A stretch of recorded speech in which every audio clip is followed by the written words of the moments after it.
Hello and welcome to Surface Stitches. Today we are going to be learning three important surface stitches, which are chain stitch slash reverse chain stitch, a detached buttonhole, and a double Elizabethan ladder stitch for our vines, as well as a spiderweb rose so that I can do the centers of my trillium and my other flowers. So to begin with, I have 2 strands of DMC cotton knotted at one end, and I'm using a number 28, I believe, blunt embroidery needle.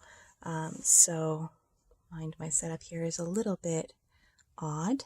I'm going to begin with chain stitch, and the important part when you're beginning with chain stitch is not to go up and down in the same hole if you're going to use this technique. So when I'm starting my stitches, excuse me, normally I would be able to see the back of this, but I'm going to do this by feel instead because everything is clamped down. Here we go. So I've got my fingers through the knot on this side. I'm going to feel the edge of the needle on this side and take it through that loop so that if I do things correctly, I've caught the knot. Okay, now chain stitch. We go up and down through more or less the same hole, but not the same one to start with. And then up a little further along the line and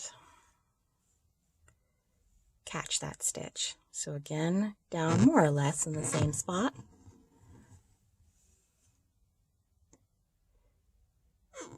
Up a little further and catch the stitch.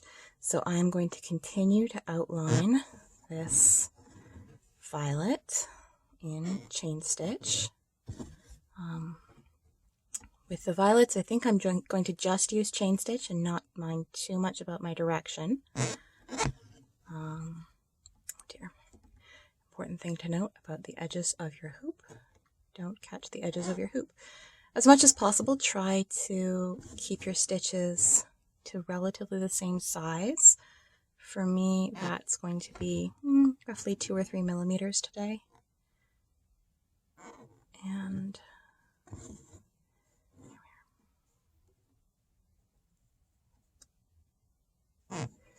I also don't want to pull too tightly. There we are. You can see how I'm keeping one hand above and one hand down. This is a lot easier when my frame is held in place. There we are.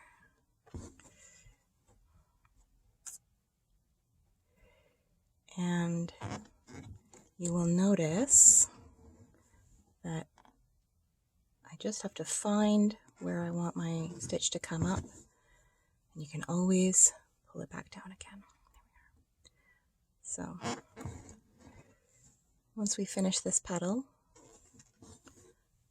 I'll show you the example of reverse chain. In fact, why don't we do the next petal in reverse chain just for show.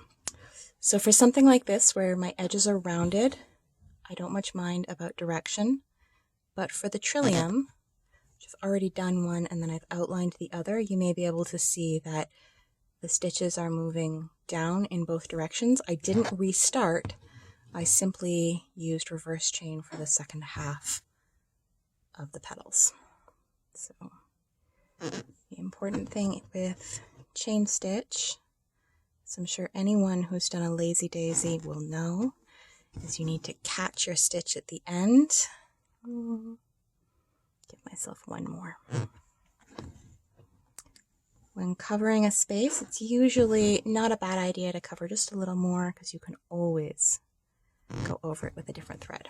So I've done a little bit of a tacking stitch at the end there, and that's going to hold my stitches in place. Now I'm going to do reverse chain going the other petal just to give you an idea where I have a tacking stitch that I've already done. Let's see if I can get through that. There we go. And I'm going to come up a little ahead on my line go through. Always awkward at the start. There we go. And down more or less in the same spot. This will be easier to see as we move along. So come up a little further on my line, through the stitch that I just did, which is to say under both arms of the stitch I just did, and down. Up further along, stitch I just did, and down. So you can see how this is a little bit slower than a standard chain stitch. However, for those who are worried about losing their stitching, or maybe just need to take a little bit more time to make sure the stitch is what they want, I really like this stitch. Plus it's really nice to be able to get the direction going exactly the way you want without having to stop and restart. So reverse chain is done just the same as a chain stitch, but in reverse. So how about I keep going, finish outlining this violet.